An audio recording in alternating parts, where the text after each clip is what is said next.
Hi welcome to Lokesh insights GK channel. India, Bharat. Yes, మన కంట్రీకి two names. మీరు ఎప్పుడైనా ఆలోచించారా మన కంట్రీస్కి టూ నేమ్స్ ఎలా వచ్చాయని? నాట్ ఓన్లీ అవర్ కంట్రీ, చాలా కంట్రీస్కి రెండు నేమ్స్ అనేవి వచ్చాయి.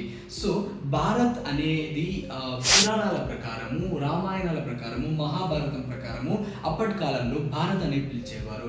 బట్ కాలం మారుతున్న కొద్దీ బ్రిటిష్ వాళ్ళు ఏం చేశారంటే వాళ్ళ యొక్క ఫారెన్ లింగ్విస్టిక్ లాంగ్వేజ్ ప్రకారము ఇండస్ రివర్ సివిలైజేషన్లో ఇండస్ రివర్ నుంచి ఇండియా అనే పదాన్ని డిరైవ్ చేశారు. బట్ ఇండియా అనే యొక్క ప్రొనౌన్సియేషన్ని వాళ్ళ యొక్క కరెక్ట్గా వేలో పిలవకపోయేది.